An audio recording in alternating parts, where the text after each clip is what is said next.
Good love those. Thanks again for tuning in to yet another video. Infamous coming at you live from the West Coast yet again out here in California. Just wanted to, I guess, talk about the external breather. You know, I posted the external how-to video. You know, $40, not that expensive. But I mean, there's a few people over there saying that it actually harms the M8, the V-twin, or you know what? I'm just gonna say this. I'm not an expert. I'm not no master mechanic or anything like that, but I have been seeing videos, and this is just something that I've been doing for a long time. A Harley Evo, I've had external breathers on that thing for many years. There's been a lot of people rocking external air breathers, and I guess people are just saying that it's a different design, the Milwaukee 8. But I mean, the only difference between the Milwaukee 8 and Evos and twin cams and whatever is just the cams. From what I know, like I said, I'm no expert. I don't know how these things are 100% engineered or anything like that. I know they've improved the oil pump, the oil, the cooling. I know they have counterbalancers, stuff like that. I know how these engines work. I've had plenty of old school carbureted, throttle body injected. I don't know if you guys are old enough to remember that fuel delivery. And now we're getting into the fuel injected, the EFI, electronic fuel injected, and you know what? I think they're pretty much the same. It's just the fuel delivery over the last 40 years. That's pretty much the only difference. You had the carbureted, which was the fuel on top of the intake, and now you have the direct injection of fuel at the intake around the cylinder head. So like I said, I'm not an expert at this. All I know is, you guys seen recently Laidlaw's build, performance build, Road King. I believe it's a Road King performance build. They also have an external breather on that. And if you guys are looking at a few other Master Mechanic videos, I believe Kevin Baxter, if I know right, if I remember right, he has, and then Doc Holliday, Doc, is it? Yeah, Doc, is it? You know what? Doc Holliday, Doc Harley. I'm your huckleberry.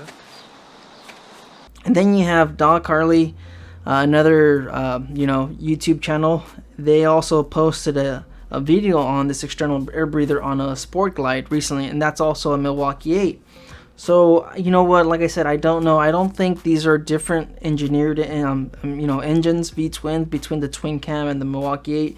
Yes, there's minor differences, especially when it comes to the cam between this and that one, and of course the engine displacement. You have a 107 and a 114 compared to a 103, and so on. I don't want to get into the specifics, but I don't know. I think it's fine. I think it's probably an improvement. Like I said, Evo, Harley's carbureted external air breathers, nothing ever happened. There's Harleys out there that have 50, 70,000 miles. And they probably have external air breathers, and they probably don't. I don't know. I was just watching some of the other stuff, and I don't know. I guess it's just tough to kind of predict the carbon buildup. Is that from the oil, or is that from other things in? Maybe it's with your fuel. I live out here in California. We have ethanol. We have different types of fuel over here, and compared to the rest of the country, you guys just have different types of fuel. I believe the max we could get here is 91. I think it's 91. Yeah, I think it's 91 octane.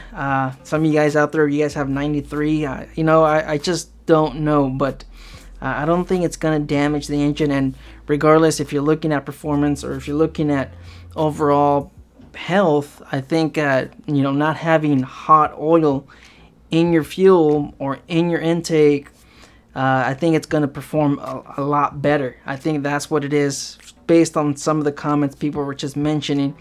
Just going back to the old days, back when we had throttle bodies everywhere, and it's just better performance.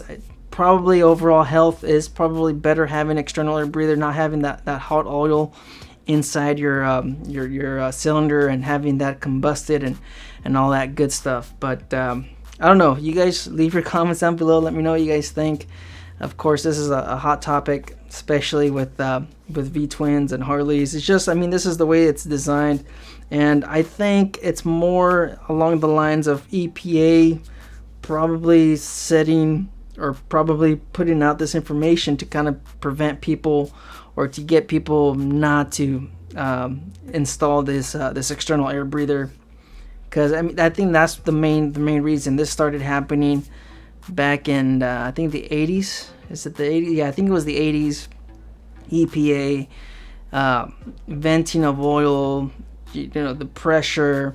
Like I said, it's just going back to Laidlaw's external air breather on his recent performance build. I believe, I can't really see it. I mean, he didn't talk about it, but you can see that it's venting into the crankcase. I think if you guys are looking at it, I'm gonna just get a clip of it and then just, you know, put it in, here in the video. So far I have about 1,000 miles on my external air breather kit.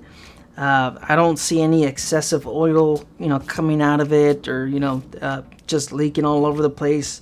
I don't have a catch can or anything like that. It just seems fine to me. I mean, it's doing the job. It's keeping the intake clean. It's keeping the throttle body clean. It's keeping the overall, I think the whole engine, it's just keeping it cleaner. That's one of the things that some of the people were mentioning in the comments. That's the reason why they were doing it, just to kind of keep it nice and clean. Like I said, in my Evo external breathers, I would have to clean that up maybe every 1,000 miles, and it wasn't that bad. There was oil and grime and dirt around the throttle body, around the heads, stuff like that. But I mean, yeah, it was just an easy wipe down. It wasn't anything drastic or anything, you know, too bad. I don't know. It's just, but like I said, I'm no expert at this. Anyways, you guys just, you know, stay out there, stay safe. Share your own thoughts down below. Let me know, are you guys running external air breathers? Are you guys looking at doing it, or what is the reason why you're doing it? Is it for the performance, to get nice cold air and not get that hot oil in there? Is it just to keep it clean, or is it just, you know, overall to keep the engine healthy? I don't know.